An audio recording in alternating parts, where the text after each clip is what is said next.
Yeah, so first of all, general thoughts about the maps and the patch for Terran. Um, well, I've been doing some games recently on the new map pool, and honestly, they don't feel that bad for Terran. At least in TVP, I feel like my win rate is pretty much the same as before. I don't think the patch changed enough that it would alter that win rate enough on its own. But it does feel harder against Zerg for some reason, and I can't really tell you why, but just in general, maybe the map pool before was really good for Terran, and now is just yeah, it's not just that good, I think. Okay, interesting. Any thoughts versus Protoss?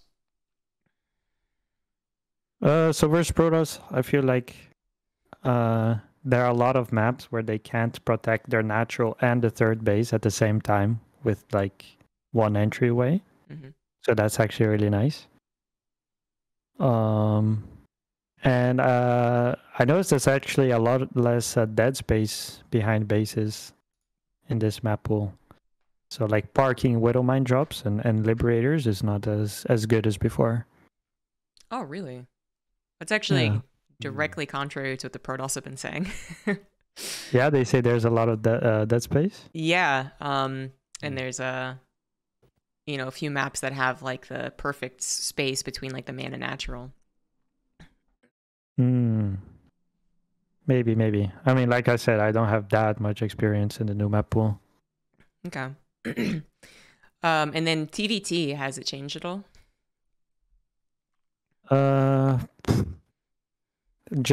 Just the map, just map wise, you mean? I mean, people talk about the new Raven, right? You seen any differences with that? Yeah, definitely. I think it was meant to be as a nerf to the Raven, but it feels stronger than before. So I think you see Ravens more often than before. Okay. Yeah. So are we talking like a permanent like 3 being made instead of kind of like the 2 that could happen, or is it even more? I see a lot of 2 and 3, but 1 is a lot more rare now, unless you're playing like some kind of 2-base build with fast stim. Okay. Well, that's kind of the overview. We do have replays to look at. Unfortunately, with the patch, they broke all the replays. There's no updated ones since then. So I'm going to have to send you replays. You're going to have to open them. Very annoying. Unless you have any replays yourself of like custom games you've been playing, in which case it would be really cool to see those, especially if you're playing against anyone else who's in Katowice. I do have several. What are you looking for specifically? Basically, we want to go over each matchup and then kind of get your thoughts on how this is going. Like what tiny details you're looking out for that we might not pick up on as commentators, and a general overview of the new patch and the new maps while we're at it, and then anything you might be able to tell us about your opponent. Like Cyril always goes for this Baneling Nest timing or something like that. So yeah, every matchup, and then we finish the hour with talking about your Katowice group and stuff like that. Okay. Well, Cyril might be hard to find because he's not. He doesn't usually like to play on stream, so it's hard to get games against him. Sure. While I'm streaming, I do have a couple of games against Skillus, who I think it's one of. He's doing quite well recently, but I don't think he'll be a Katowice either, right? Correct. Yeah. Other than those, I do have some games against Showtime. Oh, yeah. And I played 3 against Raynor yesterday, or 2 against Raynor. Nice. Okay. Yeah. Be great to look at those. Okay. Which ones first? Let's go PVT first. PVT, all right. Let me find them 1 sec.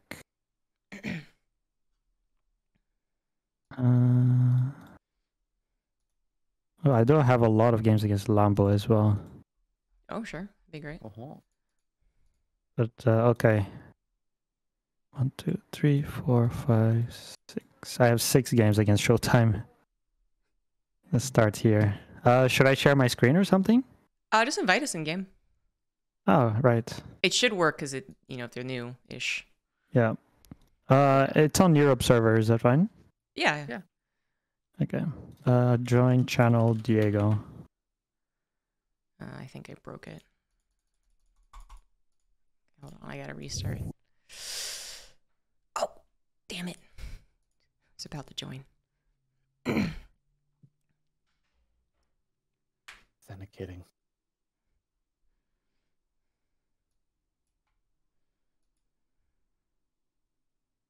Yay. Okay.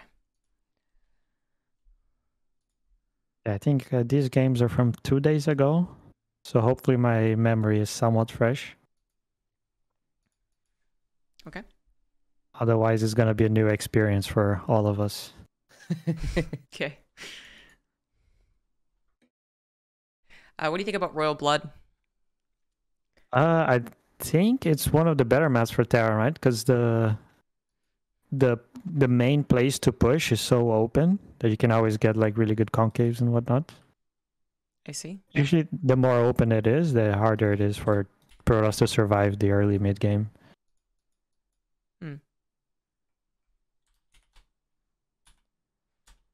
So any tendencies that you see in Showtime's PvT? I do see him actually always play Nexus before Cyber. So he either is not afraid of like Proxy Reaper or anything like that. Well, he does scout, so I think he will be able to react in time. But also, he doesn't feel like he wants to be aggressive ever. I mean, big surprise. Like he almost never cheeses me, and he never does like Gateway and the natural like MaxPax does to like chrono out the depths. He doesn't even do Cyber before Gateway to get a fast adept. So, what do you do to take it? Do you do anything to take advantage of that? I think in general, you can try to play aggressive with some kind of 2-gas build, but the problem is he also plays a blind battery really fast. So honestly, you're better off just playing 1 gas, and maybe he can skip the SCV scout, and then you just he ends up getting a battery anyways. So Gotcha. Yeah, I would be afraid for him playing against Korean Terrans just because he plays all around too safe, and Koreans always like to cut corners, I think. Yeah, and also he always plays Stargate. It's very rare that he plays Twilight. One time he tried to 4-gate blink me, and it was so bad. Like it hit a minute later than MaxPax. Oh my god. So I don't expect he'll ever do that again. All right. It was really, really not good. In general, though, on the new maps, how's the power of the 4-gate blink? I think some maps are very difficult. Like this map, for example. There's just always a lot of surface area for the stalkers to blink it to the main now. But luckily, I don't think there's a map like Tropical Sacrifice where they can literally choose where they want to jump, either into the natural or the main. So that one's a bit nicer. Yeah, here I kind of got destroyed. Okay. Can we rewind by 30 seconds? Sure. Yeah.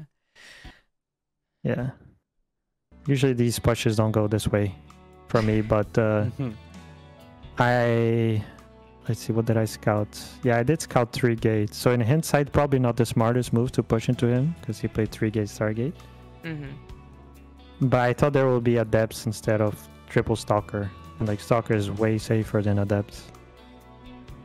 That's why I kind of got crushed. Okay. So you're saying that sometimes you go up against this and it's a lot of adepts? Yeah, if there's like 5 adepts, for example, then I can win the fight. They're not that good in a straight up fight against Cyclone, Viking, Marine. Gotcha. But stalkers are just really incredible. Yeah, maybe this is not the best replay to host because I just kind of got rolled. No, I mean, you can learn stuff in defeat, right? What would usually be your trigger for actually moving out with Cyclone Viking versus just, playing defensively and moving on with your build? Usually it's the timing of the third base. Because most of the times people try to take their third base at like 4:30 with Stargate, and then you can kind of punish them if they're on 1 or 2 gateways. 3 gateways is very difficult. It's also very difficult if they get a really fast Immortal. Mm-hmm. And like Showtime not only played 3 gateways, he also got the fast Immortal, so that's like extra giga save. Okay. He kind of played into his hand, and now you're pretty far behind. Yeah, pretty much. And then I just died to the Phoenix Colossus charge lot. Yeah. I think he always does this if he's far ahead as well. Does He this always pushes. attack? Okay. Yeah. I think the next game he also does something similar after getting ahead in the early game. He also kills me with the Phoenix charge lot. Okay. Yeah. Well, we can go into the next game if you think it's worthy, or we can go into another one. Maybe we skip the next game. Okay. And then we go to the third one. Sure. Because I'm pretty sure I just get behind in the early game and then I die to his push. I have a quick question about like the maps and stuff, and you were talking about the Blink openings, I think earlier. Have you noticed like the Raven making much of an impact with the Blink openings, or? Yeah, it's huge actually, because even though the turret is weaker, just getting your Raven faster means you free up your production facility sooner.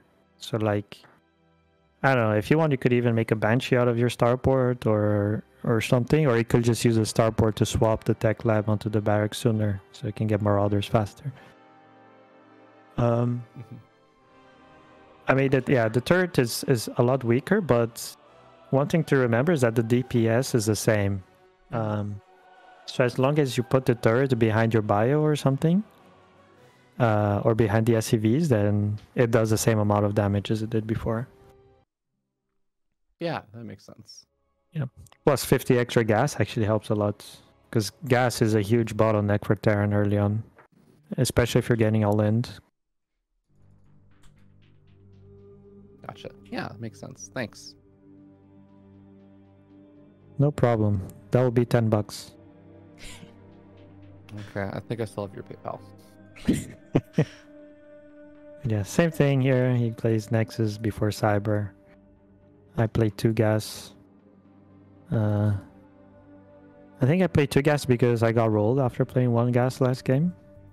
So I just went back to it and I was like, okay, this time I'll just play 2 gas, but I won't suicide into him. That was the plan, kind of. Is there anything that triggers your decision to go 2 racks or 2 gas, just 1 gas?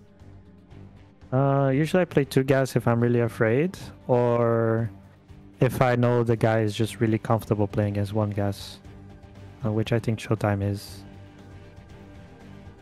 Okay. Right. I remember the game plan actually. I was like, okay, if I scout Stargate this time, I'm not gonna make a starport. I'm gonna make 3 racks. Oh. This is actually a very popular Korean move. Okay. So that's, yeah, because starport doesn't really make anything good against Stargate unless you want to push.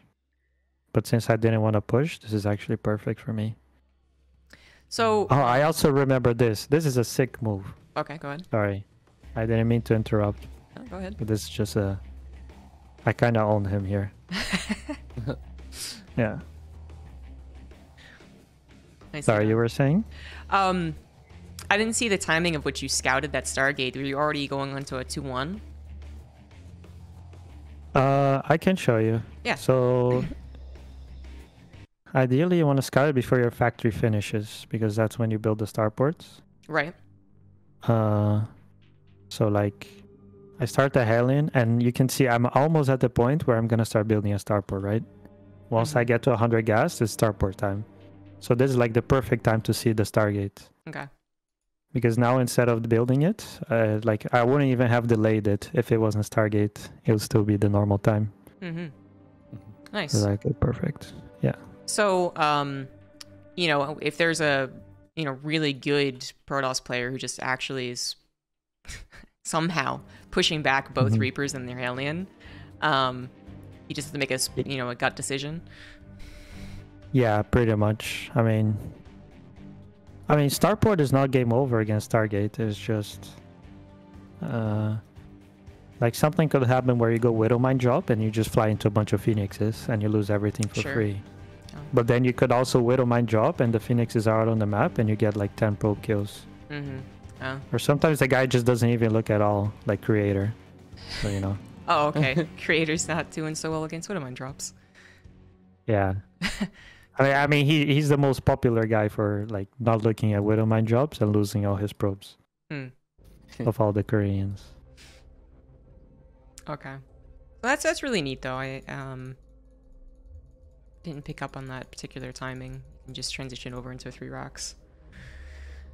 And then like this timing is pretty strong. I think sometimes you can maybe try to get your +1 attack with this, but I didn't this game. I think I was more focused on getting as many units as possible. Okay. Like here he defended it pretty well, so I think I end up still losing the push.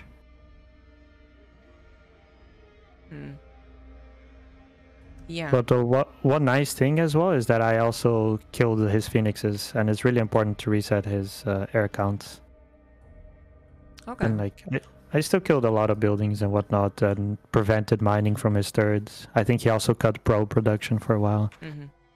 So it's like it's actually not that bad. And what happens now when you lose Phoenixes like this is you actually have no anti-air. You're right. Because you only have Adepts, Zealots, and Colossus, and then your anti-air is 3 Phoenixes. So I can do moves like this. I even boost in because I know he doesn't have Phoenixes, so there's nothing for me to be afraid of. If I want, I can just fly away. Yeah, it's like, look, 3 Phoenixes show up, what are they gonna do? I just drop again. So that's why it's really important not to lose Phoenixes as the toss.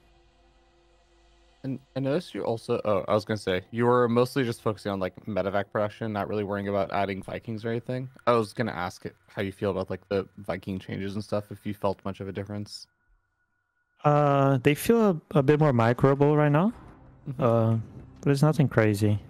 And the reason I add a lot of medevacs first is just because I like to get to the magic number really fast. Which is like 6 to 8. And also if you go medevacs first, then they can pool energy, right? Then they'll never run out of energy. Yeah, makes sense. Yep. Are there any Terrans, are there any situations where you would not get the 6 to 8? You would stay on 4 and go into Vikings? Yeah. if I'm like on the back foot and I feel like I'm gonna get pushed, then you need like panic Vikings, right? Okay. And what signs of being pushed are there? Well, for example, the first game where I kind of got rolled, and the second game where something similar happened, I had Vikings already because I knew he was pushing. So that's like, you need firepower to be able to hold these things. It's just that Vikings, they're not really good until you get to a certain amount, but they still help you defend better than medevacs. So I think medevacs are better if you have the momentum of the game. You can drop, you can stim more often, you can try to catch him out of position. Okay. Yep. Cool.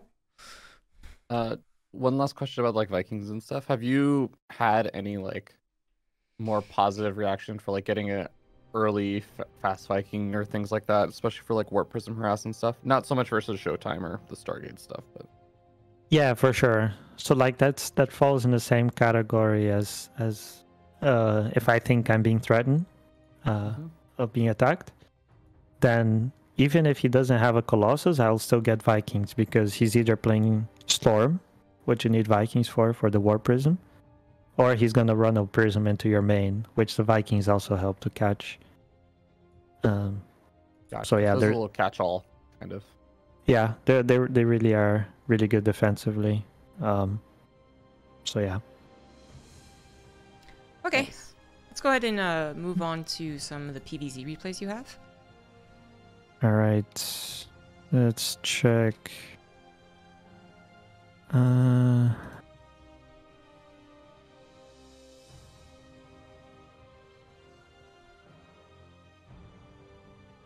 guess I have 2 against Raynor. Okay, We can try those. sure. I don't remember how good they are, but let me invite y'all. I know. I tried joining a lobby with. I don't know how interested you guys are at mech. I mean, if it's happening, then Do you know if Gumiho is meching? yeah. I only saw him play 1 game recently against Rex on Rex's stream, but he played Bio. And he actually did a really cool build that I beat Lambo twice with. Oh, what was it? It's like you play Reactor first, and you make 6 Marines, and you send an SCV across, build a bunker on the guy's third. Oh, yeah, I've seen that one. Yeah, and then the Hellions go into the natural when the guy goes to defend the bunker. Yeah. I got him twice with it before he learned how to defend it. So I think the surprise element is quite good.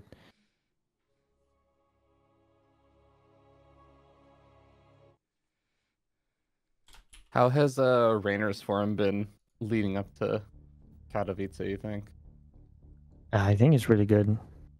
He's really quite fast. I think, yeah, this is one of the mech games. You can see it's quite long. I think he handled it pretty well. And this was one like good scenarios for me where I killed a lot of drones early on, and he still like came back and took me out pretty convincingly, I would say.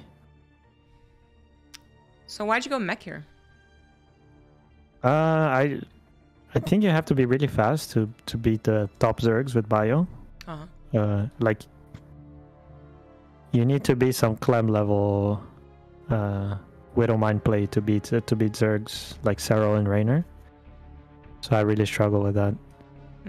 That's why I was really surprised when Spirit took him out. But then I saw he just won twice in the early game, so I wasn't as impressed anymore. Yeah. Also, I think I went Blue Flame this game, so Blue Flame. that's like perfect to go into mech. Okay, into Battlecruiser? Yeah. Wow. Well, that's because you need Battlecruiser to go mech, I think. Unless Sure. you're Gumiho. But yeah, great start for me, I think. I killed like a lot of drones. Jesus, yeah. So the fact that he won this game is all the more impressive, I guess. 27 workers, wow. Yeah. But also mech is one of those compositions where you can't really capitalize on having a really good early game. Like you can't push the guy and kill him. Yeah. So it's not that big of a deal. Oh. But it does give me the freedom to play a bit greedier without being afraid of dying to a counterattack. Yeah, this map's notoriously short, especially if you break down the rocks. And we've been seeing some Swarm hosts play on it versus, Protoss and not versus Bio.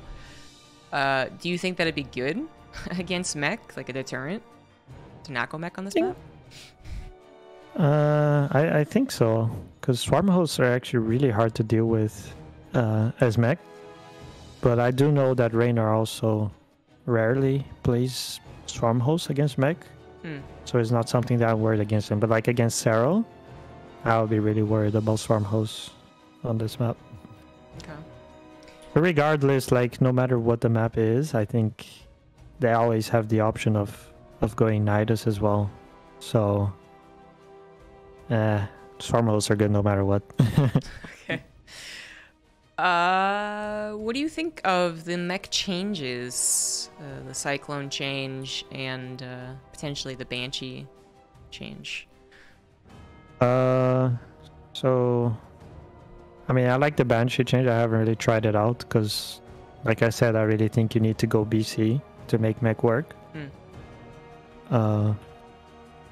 And the Cyclone change, I think, will be really cool. It will make Cyclone mech quite a bit stronger as well. But from what I heard, the patch actually didn't go through for the Cyclone. Right. Yeah. Yeah, there was some kind of bug. So here I'm just playing with old Cyclones. True. Which is kind of a bummer. But I also, on the other hand, I do like the old Cyclone more against Corruptors. Mm-hmm. If you catch Corruptors with the Cyclones, it's a big deal. Makes sense.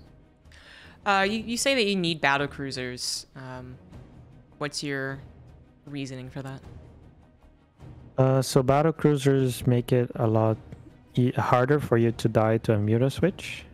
Because they just destroy Mutas. And they also are really good against Swarm Hosts.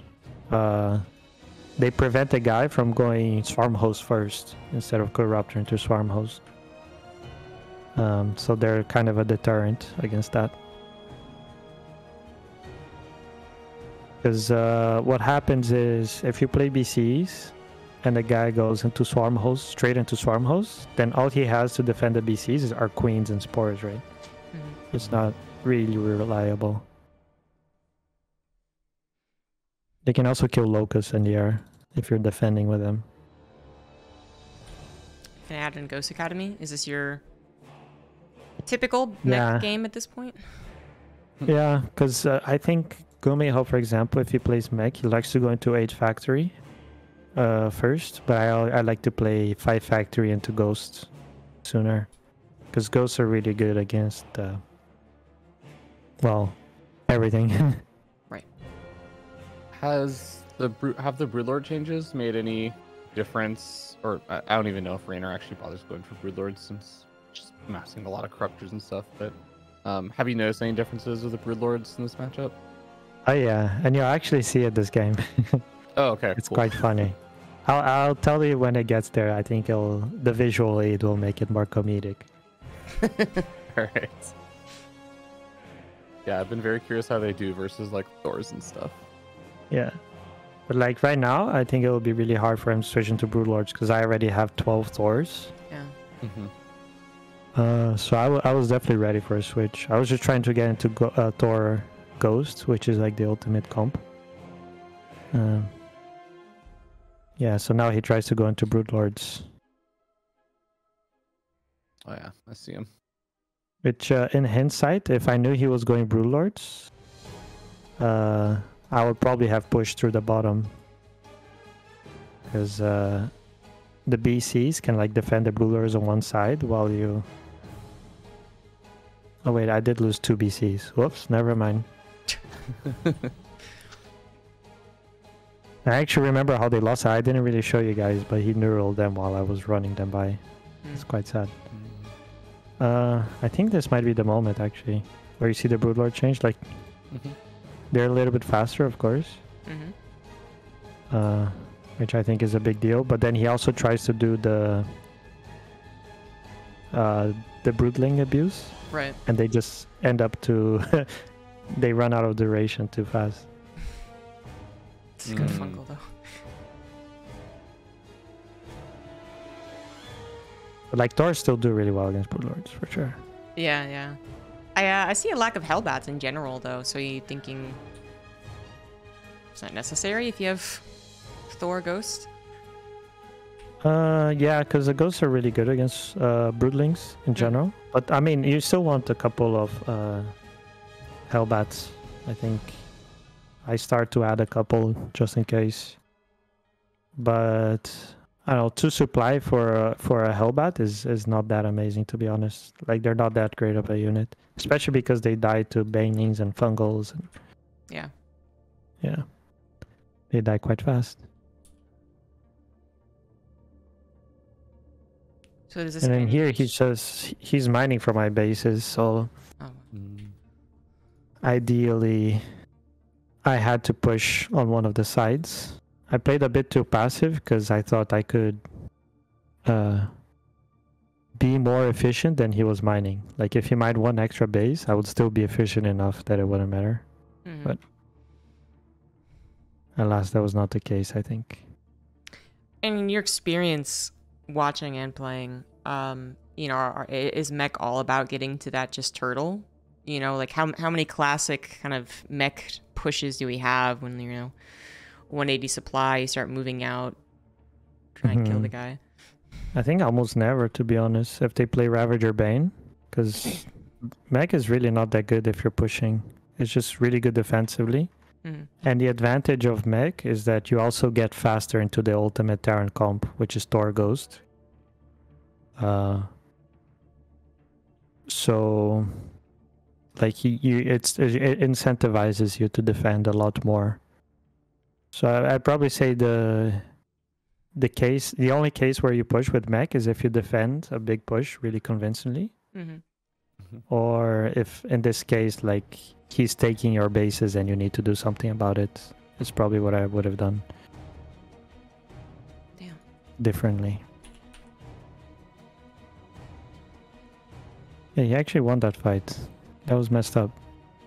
The EMP change has that been very noticeable in a game like this? Yeah, I think it catches a lot less infestors now, or not a lot, but a couple less. But they still feel okay. Like it's not something I would whine about.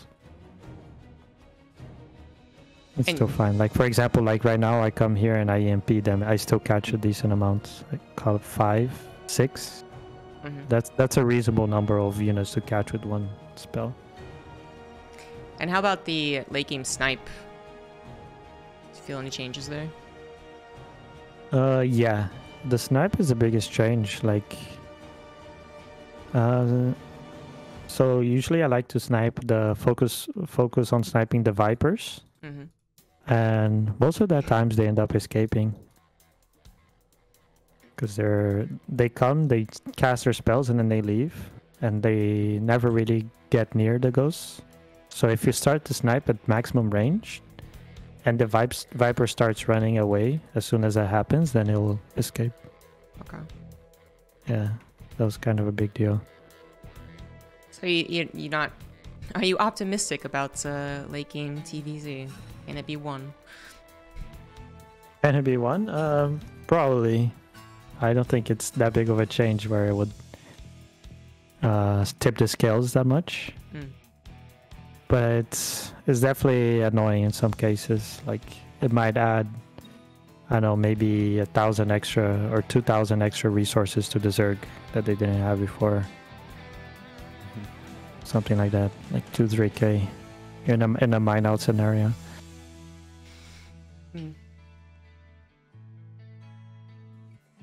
Did you go mech in the other games also versus Rainer, or just this one? I think we played 2 games, and I don't remember if I went mech in the other game as well. Okay. I guess I'll just ask anyways. Then, have you noticed much of a difference with the creep changes and stuff in the earlier stages? I'm assuming mostly when you go bio and whatnot. No. Okay. That mirrors the sentiment from, I think, everyone else so far. Yeah, it didn't do shit.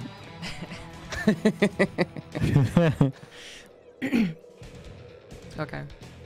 Well, I think we got all we need from this replay. Yeah.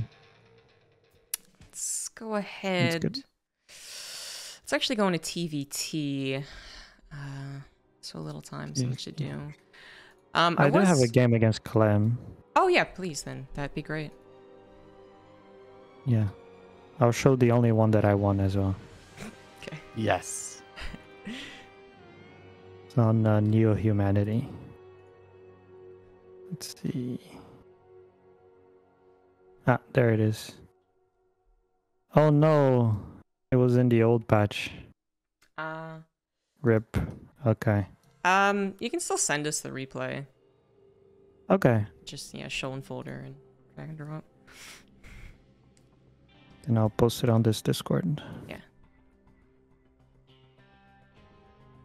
If it lasts like 15 minutes or more, then it's the right one. or like, yeah, 12 minutes or more, something like that. Okay.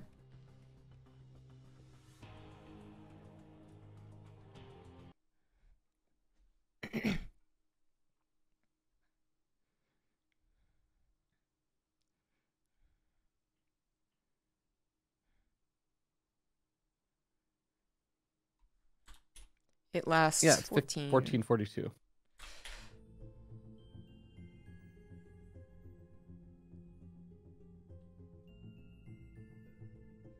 Are we all in? Yep. Yep. Okay, cool. I'm just gonna ×2 as default. Okay, so well, how do you like this map in all the matchups? I think it's pretty good against Zerg, and against TVT it feels like it incentivizes a bit more turtling. But against TOS, I feel like TOS does pretty okay in this map, but I don't know. It feels pretty balanced overall. Except against Zerg, it feels pretty good for Terran. Okay, what makes you feel good about for Terran? Mostly because I think there's quite a few like avenues of attack. And like for example, in the early game, if you send an SCV to his third, then you can actually block it. Like he has no other option of third to take. Gotcha. Yeah. Okay. So you can block his third, and then you can after you delay it, you can like try to abuse him a little bit. He has to mine the mineral patches in his natural to be able to take an extra base. Mm-hmm. It can be a bit annoying for the Zerg. I feel like there's a lot of things that Terrans can do to abuse that I haven't really figured out, that will probably be shown in Katowice, like abusive builds. All right. So you already talked about, TVT not being super different. We're still seeing mostly factory expands, and it does seem like these medevac drops became more popular in the last 6 months. I'm a little surprised. You think that's gonna stay even with the Raven now being so, I don't know, cheap and available? I think a bit less. Like I was actually discussing that a little bit on my stream, where it feels like every time someone opens medevac, the person who went Raven first ends up having an advantage. Okay. Because the Raven is almost the same cost, but it adds a lot more value later over time. Yeah. It's not like this drop usually gets a lot done. Just if you mishandle it. Exactly. And like, so he has a medevac, but I have a Raven that's building energy. Right. So it's definitely in my advantage. How has Clem felt like playing? Like, is he still multitask oriented or micro oriented and very tough to defeat? He's still very tough to defeat, but not in the way that people think. Like, he still plays pretty conservative in the early game. He kind of plays solid all around. There's not really much flair to his style, which most people would think there would be. Like, he just really defends, and then he tries to get into Ravens, and maybe he'll try a couple moves here and there, but yeah, it's pretty cookie cutter stuff. I wouldn't expect anything too crazy from him at all. Okay. How would you, talk about your style in the matchups? You can just pause this replay. What do you find yourself gravitating towards in all the matchups? I think, well, versus Zerg, I've been doing a lot of mech, just because I'm struggling a little bit with winning with bio. And I think TVP and TVT, I play pretty standard actually. I just try to play. I've been trying to use my brain a lot more recently, which is something I didn't do a lot in the past. Okay. And I've started to figure out that I actually am a pretty good thinker. So I'm trying to use that to my advantage now. But sometimes what happens is I think too much during the game and then I end up playing quite slow and then I don't make any moves. So I just end up like a pretty weak Terran overall. So I'm trying to do both at the same time. When you say thinking, are we talking about like, you know, when you push against that 3-gate, or like, I don't know, crafting like build orders to take out an opponent? I mean like actual mid-game decisions. So for example, today I played a game against, I think it was Skillers, where I was like, okay, I'm gonna move here, just to like fake him out a little bit, and then I'm gonna move back, and then I'm gonna push here, you know, and then I'm gonna run by in his main. And I was thinking about like, okay, how is he gonna react to what I'm gonna do now, and then like what I should do to abuse that. It's kind of like putting myself in his shoes, but during the game, not even before the game. Okay. So yeah, Kind of just like strategic chess match, like planning moves ahead.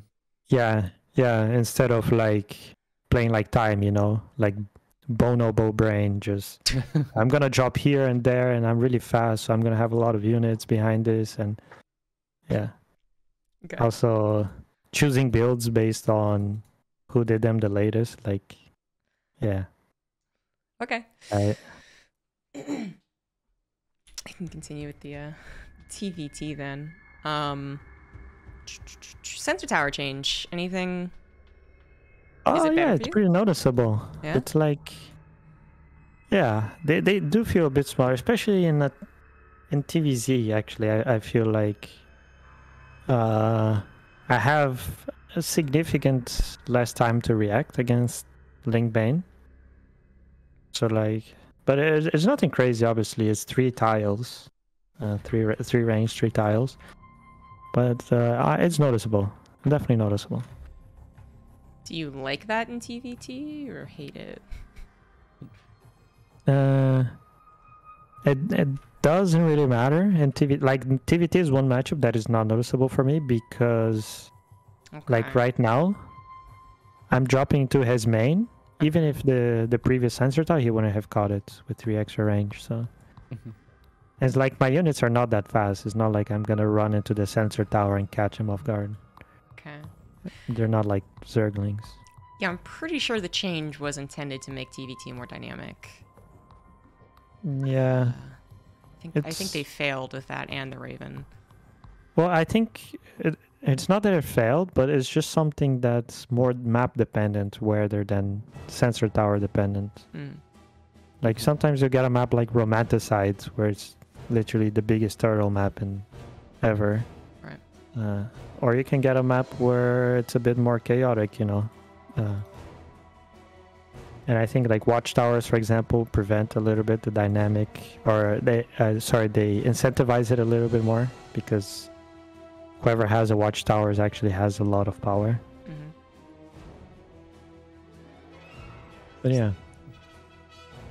It's like the first long game I've seen on this map. I had a kind of random question about like TVT on just all of these new maps. It feels like a lot of them have bigger main bases. Does that change like decision making on types of pushes or anything, like any early game openings or something you would do, or is it pretty stock standard and just not really affecting too much? With the bigger main bases? Sorry, yeah. Like I like whenever I see the bigger main bases, I think about like, oh, you can't really siege from like the low ground to the third and do all those like fancy things that sometimes you get to do to siege production. Yeah, I mean that definitely influences. I mean, usually good players will always try to take that into account. Like they'll have their units in position to defend against the siege below your main. So yeah, that's definitely something that's accountable though. In this game, why do you have a 6th barracks? Where? I don't know. You had a 6th barracks. Past tense, actually. I did? Oh, you actually... No, you had 8. 7 now. And then they all died. Yeah, I went up to 8. Yeah, okay. That makes more sense. Because I was playing the Beyond style with 8 barracks before extra starports. Yeah, okay. And then he pushed you and destroyed them all. Okay. Yeah. Yeah, actually, kind of on that point. I mean, do you think one style is stronger than the other? Or it's really player dependent? I think it's player dependent. Like, I remember the perfect game, like the perfect interaction where Beyond played against Maru on the blue map. I already forgot the name. I think I know what you're talking about. Yeah, and that was like the perfect interaction where it showed like how even it was and how perfectly viable both styles are. And yeah, I think my honest opinion, I feel like Clem sometimes kind of shoots himself in the foot by playing only playing Ravens. Maybe he should try playing with a couple extra barracks and making some more moves. But yeah. Well, you know, for the longest time, he had trouble with TVT. And then I think at some point, he probably started to maybe mimic Hero Marine a little bit more, like standardize his play. Yeah. And then he got really good. But it seems like Clem might be in kind of the middle of identity crisis. So. Yeah, maybe. It's possible. We'll see. But yeah, I think that it works out very well for him. Do you think the maps have changed? Which one you opt for? Yeah, for sure. I think some apps are definitely harder to pull this kind of stuff off. Ideally, you want maps where drops are possible for you to play the style. So if there's a map, for example, where he has very little surface area in his main that he can like block an avenue of drops with like 2 turrets, then I probably wouldn't play this style because it's really hard to drop his main. Gotcha. Okay. Yeah. Okay, cool. Like on Neo Humanity, like I could drop him very easily, like you guys saw.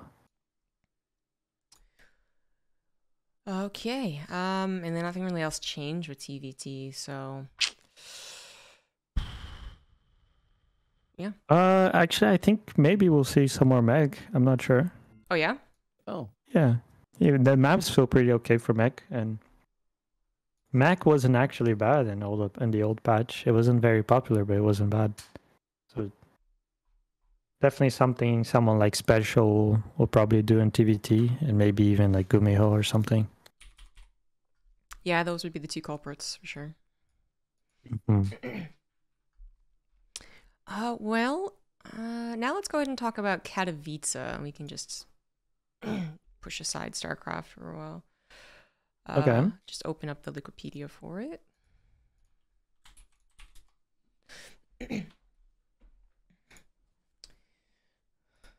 See, I linked it if you need it. So round of 36. Who do you think is gonna make it out of the round of 36?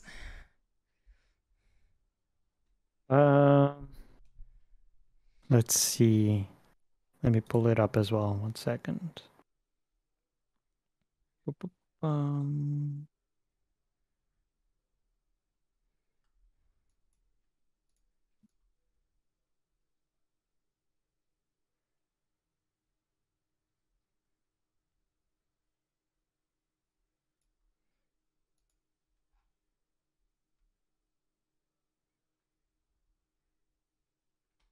I think Elaze is one of the big ones. I think Elaze is quite good. Su is extremely underrated. The problem is that he's kind of a choker. He's like really good against the top players, but then he like chokes versus the weaker players. So that's why I would be a bit worried for him. But I think he only has good players on his path to the qualifying match. So there's good chances there. If he was playing someone like T-Bull or Coffee, I'd be quite worried for him. So let's see. Who am I gonna... If I had to guess, the 4 players who make it through will be Cure, Zaun,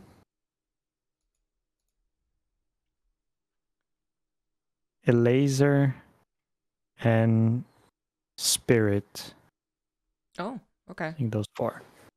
Yeah. I think you're the first one that said Spirit. I think maybe someone else mentioned that he has a he has a chance, but then he faces Zound pretty quickly, so that's quite difficult. Yeah, but I think in the lower bracket, he could make it. Okay. I That's mean, he fair. made it last year, right? Yes, he did. Yeah. So it wouldn't be unprecedented. No.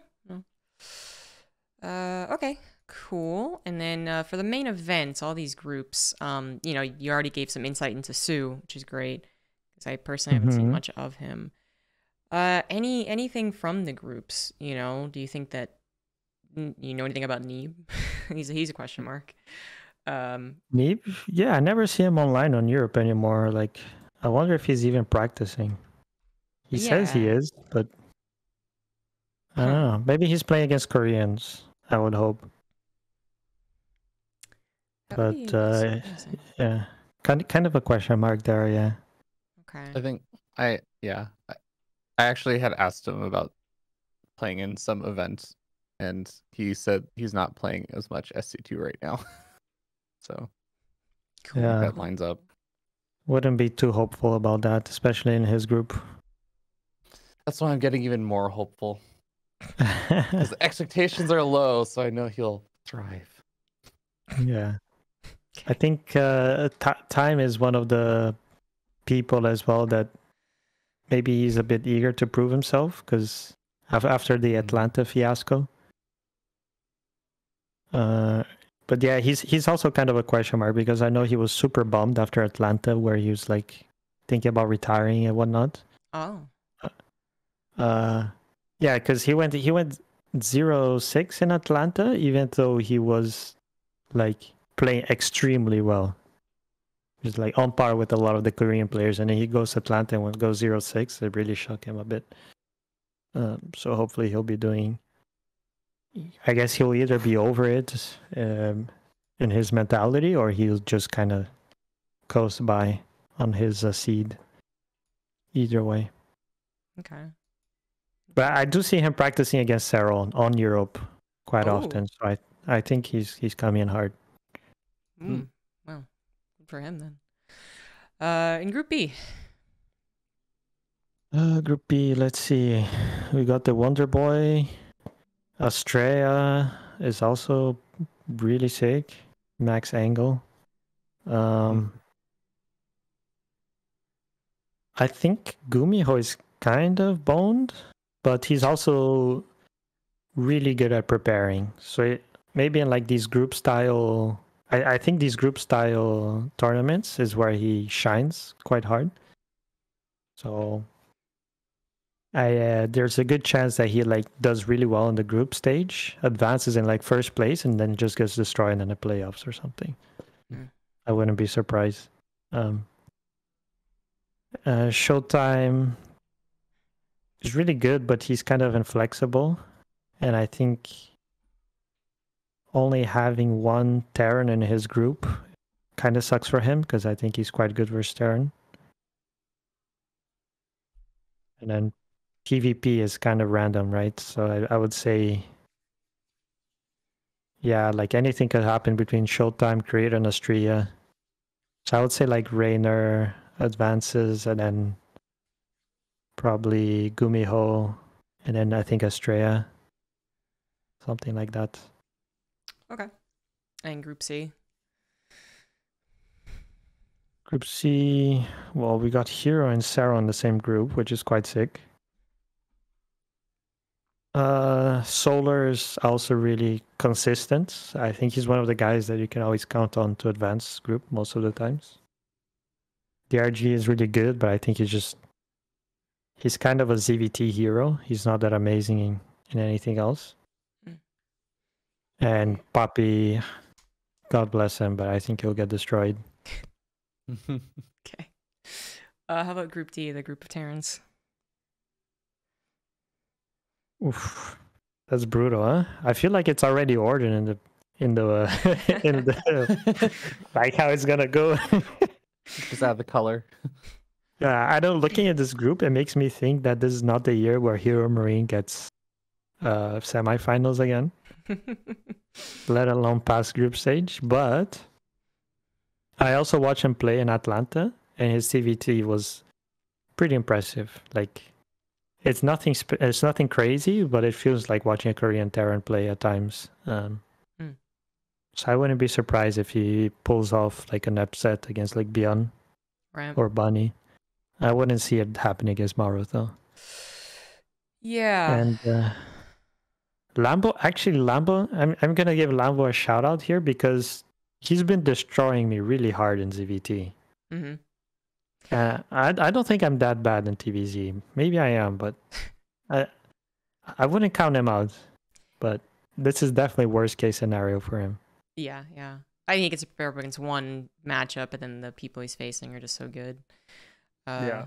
He has been improving his ZVT. I feel like he got more lethal at some point. But yeah, that's an aside. So I think he's still kind of in his trouble.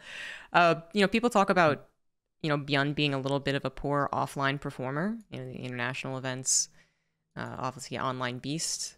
Do you think that's true? Do you think Byun's gonna have trouble living up to his potential here?